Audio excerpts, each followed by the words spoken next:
los torpos, y a mí no me gusta dar esas elas. ¿Cuáles son? Las bruselas, las pasteurelas, las franciselas, las bordetelas, por eso él les dice elas. Vamos a ver en la mayoría.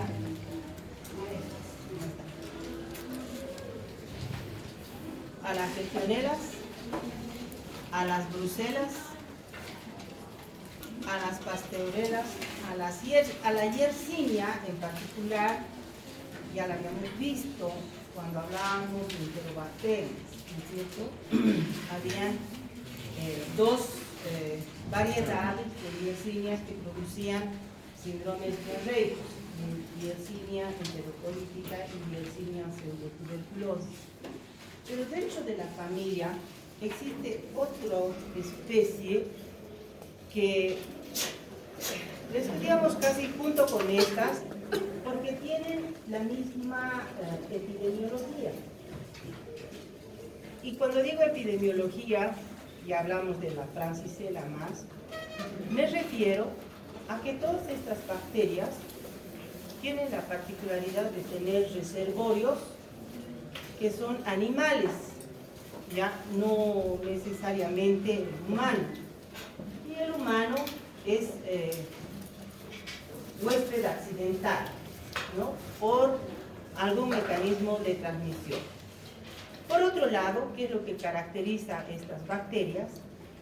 Es de que todos son bacilos o cocobacilos gram negativos, cocobacilos, o sea, no son largos, a excepción de las legionelas, que corresponden a esta imagen, donde tenemos, dependiendo incluso de los días de cultivo, formas filamentosas largas.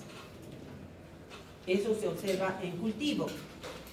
En muestras directas, estas bacterias son difíciles de teñir, no se tiñen bien con el contracolorante de Gram, que es la safranina, y para poderlas observar es necesario utilizar fucsina, pero de todas maneras, al Gram es muy difícil poder identificarlas. Cosa diferente es cuando ya tenemos los cultivos, y lógicamente allí las podemos observar como bacilas o bacilos gram negativos. Pleomórficos les voy a decir porque podemos tener bacilos cortos y bacilos largos filamentosos. A diferencia de los otros, tenemos una imagen de franciselas, de pasteurelas, brusela. Esta imagen es típica de yersinia.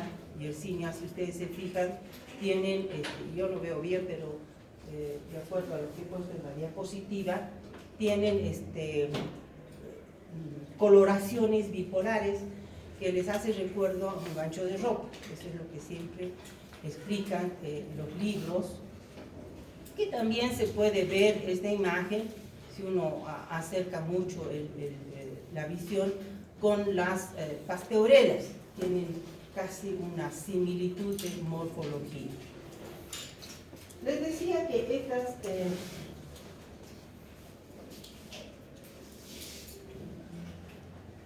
estos microorganismos tienen la particularidad de, más bien, tener como reservorios a una serie de animales, ¿no? Generalmente animales roedores, selváticos o domésticos también, y que las bacterias que ellos portan pueden ser transmitidas ya sea por la mordedura de estos animales o por vectores, ¿no es cierto? Los vectores tenemos a las garrapatas, a las pulgas, moscas, hematófagas, que lógicamente transmiten de estos animales al ser humano muchas bacterias o estas bacterias que estamos estudiando y que producen pues lesiones bastante graves, como ustedes ven aquí, un ganglio linfático muy infartado, conjuntivitis, incluso pueden llevar a la muerte, como es el caso del vete de Wolf,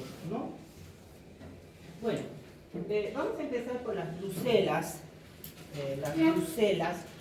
que son unos microorganismos que tienen la particularidad de tener como huéspedes definitivos al ganado. Puede ser vacuno, puede ser caprino, puede ser ovino, puede ser cerdos, pueden ser perros. Aquí están todos los huéspedes que podrían albergar a las bruselas, y que llevan lógicamente nombres diferentes, ¿no es cierto? Tenemos la Brucella abortus, si tenemos como huésped al ganado vacuno; la Brucella melitensis, si tenemos como huésped a las cabras; la Brucella suis, si es el cerdo, el huésped; y la Brucella canis, que también produce enfermedad en los animales.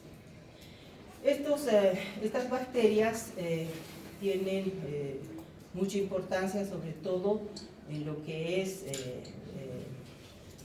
la economía, si ustedes quieren, que depende de ganado, y en este caso el vacuno, porque la brucela, cuando infecta al ganado vacuno, puede dar lugar a aborto, porque la brucela se multiplica muy bien. Y vean ustedes, todas estas manchas no son cotiledones de la placenta del feto, sino son más bien abscesos que se forman como consecuencia de la infección de las vacas, ¿no es cierto?, preñadas, y la brucela se disemina en todo el organismo y lógicamente llega a la placenta, y todo esto evita pues que haya continuidad del embarazo, y pues da lugar a abortos, que significa pues mucha pérdida para los ganaderos.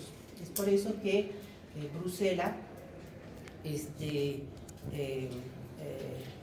es una bacteria que se le estudia, sobre todo cuando se quiere hacer ese comercio de exportación de carne, ¿no? Porque lógicamente en la carne también la podemos encontrar.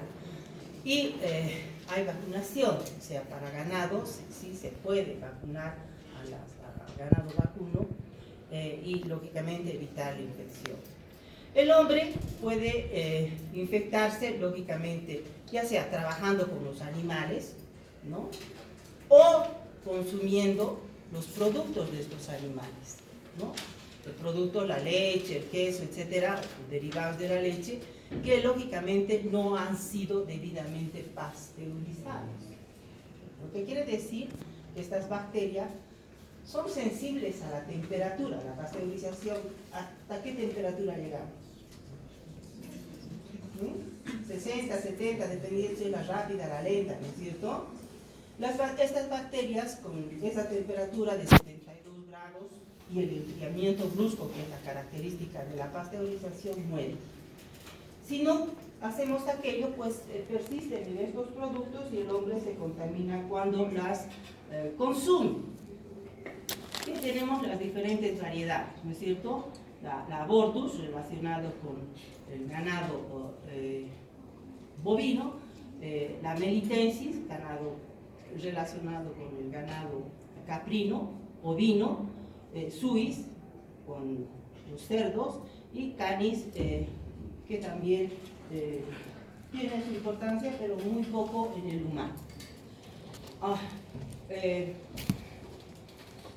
Este es un cuadro que nos explica cómo el hombre, que sería el huésped, que vendría a ser el huésped accidental, digamos, se puede infectar, ya sea consumiendo o ya sea inhalando. ¿Qué cosa vamos a inhalar? Lógicamente, productos que están contaminados con estas bacterias, productos que provienen pues de animales que lógicamente el humano los utiliza para su consumo. Y estos animales, la vaca, el cerdo, etcétera, pueden a su vez adquirir la enfermedad de algunos animales salvajes. O sea que el ciclo es bastante completo. No solamente se limita al ganado que hemos conocido, sino que también tenemos brucelas en animales salvajes, que lógicamente vendrían a ser los reservorios verdaderos, porque el ganado enferma también, ¿no? Cuando hablamos de la patogenia de las brucelas, hemos visto que pueden ingresar ya sea por vía oral o inhalatoria, ¿no es cierto?, por vía nasal. ¿Y qué es lo que pasa con esas bacterias? Pues cuando ingresan, pasan las mucosas y una vez que han pasado las mucosas, ¿qué es lo que hacen? Se hacen fagocitar. Generalmente estas bacterias tienen en su membrana proteínas que son reconocidas por los receptores del complemento C3b, ¿no? Y lógicamente ese C3b, ese receptor de C3b, los encontramos principalmente a nivel de los macrófagos. Entonces, si se fijan a los macrófagos, son pues rápidamente fagocitadas. Cuando están dentro del macrófago, ¿qué es lo que pasa? Pues ellas empiezan a producir ciertas proteínas y enzimas que permiten que no se unan con los lisosomas, igual que produce Salmonella typhi, ¿no es cierto? Hemos visto que ella también se hace fagocitar y se multiplica más bien dentro del fagocito. Y eso es lo que ocurre con estas bacterias, se multiplican dentro de los macrófagos y se multiplican tanto que lógicamente el macrófago muere, se liberan nuevas formas y se repite el ciclo, nuevamente son fagocitadas, pero lógicamente ya en todo este segundo periodo, tercer periodo de fagocitosis ya se estimula pues el sistema inmunitario, arma esos macrófagos y algunos logran, digamos, contener la infección. Sin embargo, muchos macrófagos, ¿qué es lo que hacen? Pasan a la circulación sanguínea y migran generalmente a órganos del sistema retículo endotelial, donde se van a ir a la médula ósea, se van a ir al vaso, ¿no es cierto?, se van a ir al hígado, y allí forman granulomas, o sea, forman colecciones purulentas, como lo que hemos visto en la placenta de ese feto bovino, ¿no es cierto?, así, colecciones purulentas en estos sitios que si uno no lo puede diagnosticar, finalmente son encapsulados y alguna vez lo vemos con imágenes de rayos X o tomografías que nos hacen confundir con alguna otra lesión.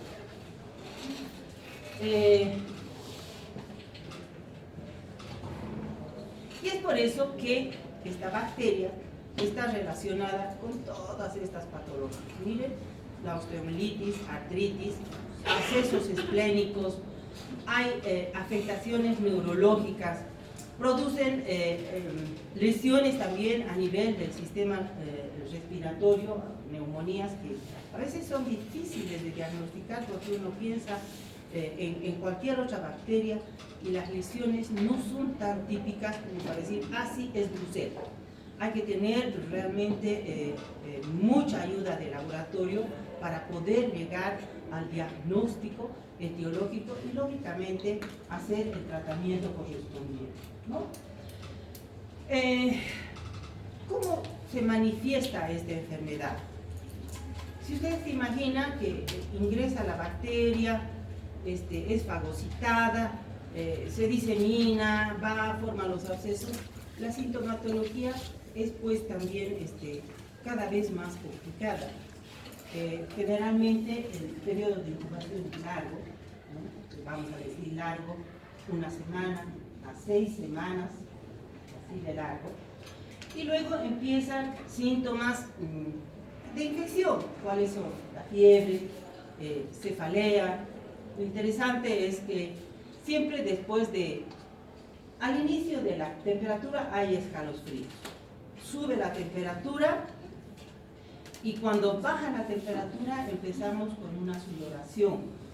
Generalmente es vespertina, quiere decir al atardecer, ¿no?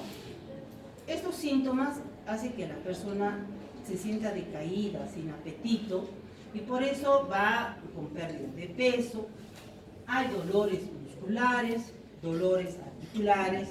Y cuando tenemos esa forma neumónica, pues podemos acompañar de tos también. Una tos seca no es productiva. La fiebre no es constante. La fiebre es intermitente y por eso a esta patología también se la conoce como fiebre ondular.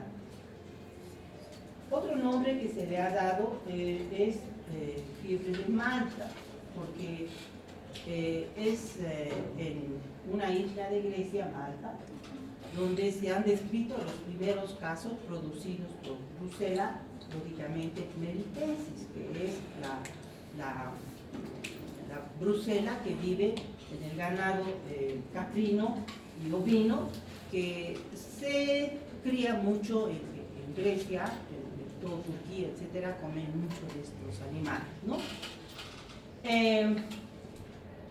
¿Qué hacemos para el diagnóstico de la brucelosis?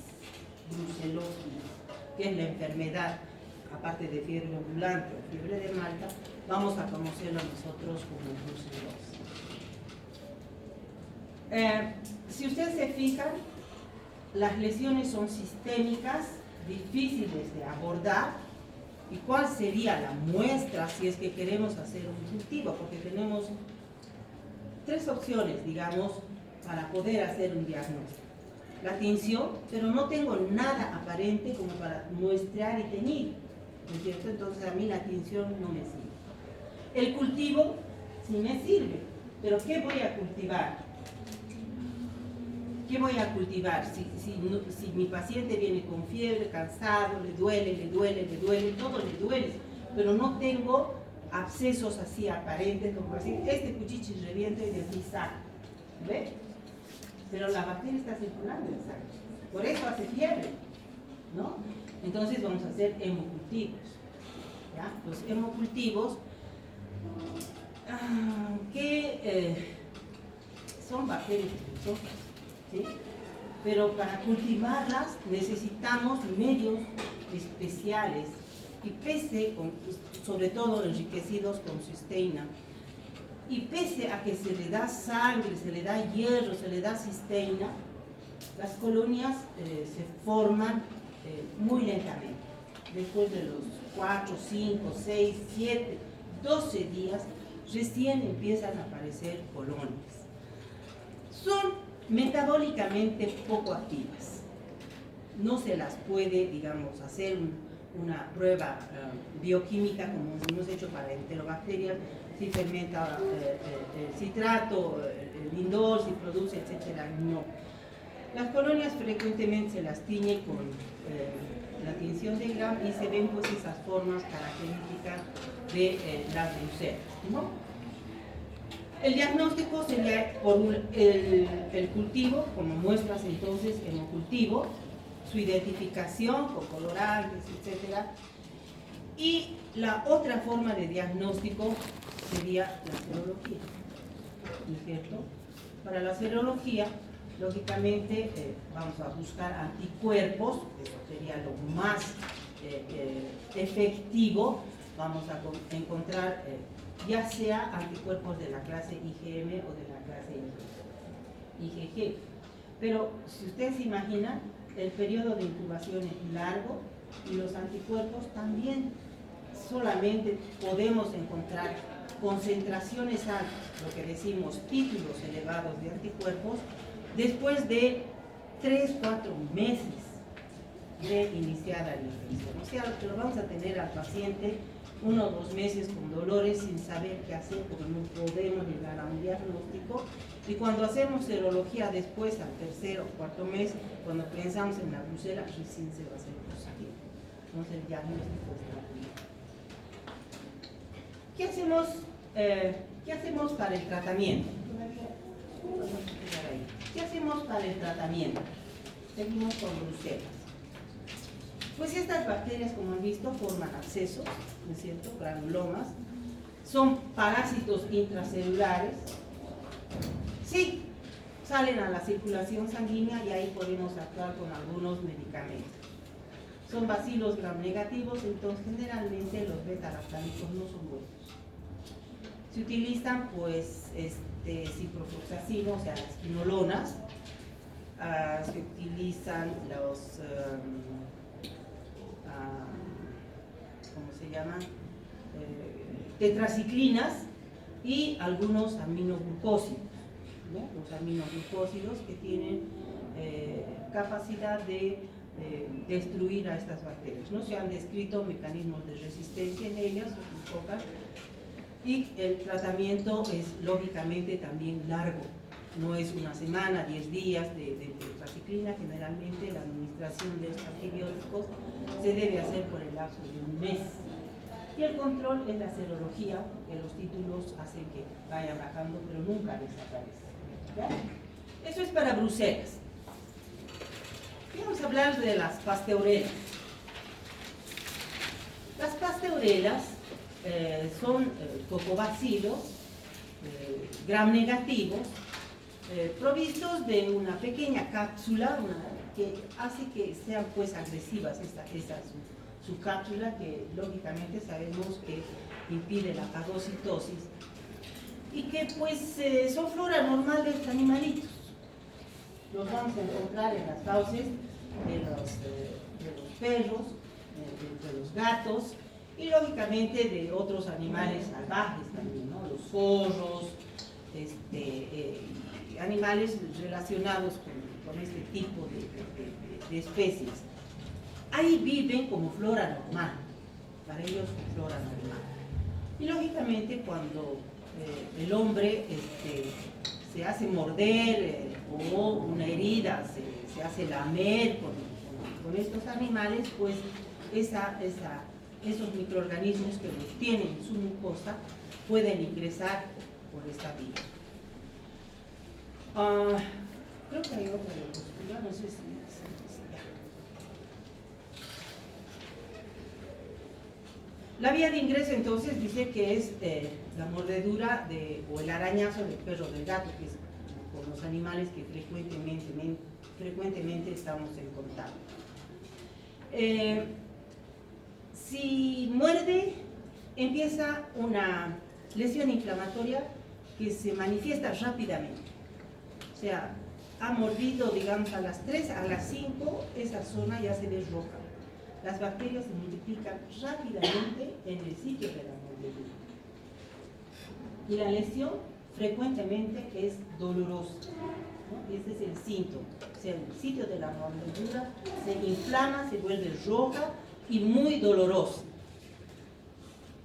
Al día siguiente ya vamos a ver que el ganglio que drena la región, si es de la mano, será los ganglios axilares, si es los miembros inferiores, serán los ganglios inguinales, empiezan a aumentar de volumen, ¿no? Empiezan a aumentar de volumen.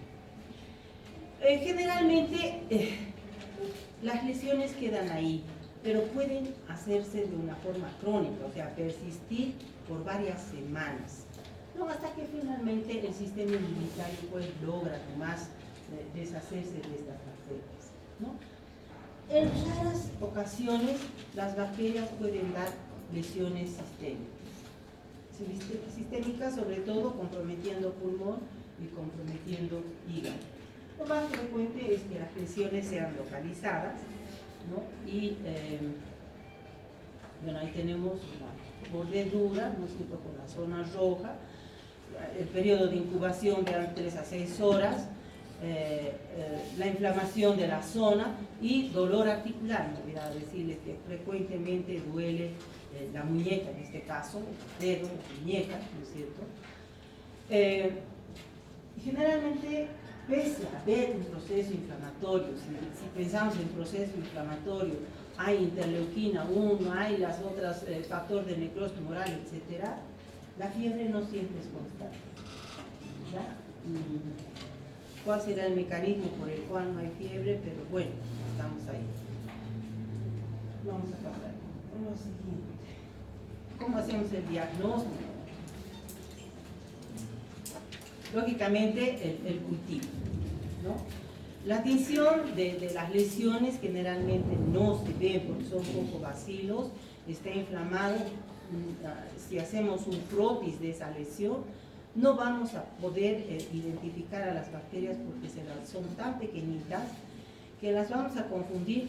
Ustedes han hecho su grama, han visto a su microscopio y muchas veces se ven como aberraciones, como depósitos de colorante, uno los confunde fácilmente. O sea, el gran directo de la lesión tiene poco valor. Pero si hacemos el cultivo, sí. El cultivo en medios simples, a dar sangre, van a crecer muy bien. Las colonias generalmente son brillantes porque tienen esa cápsula, ¿no? Y uno hace la tinción y va a ver esos cocobacilos característicos de Pasteureras. ¿Cuál es el tratamiento?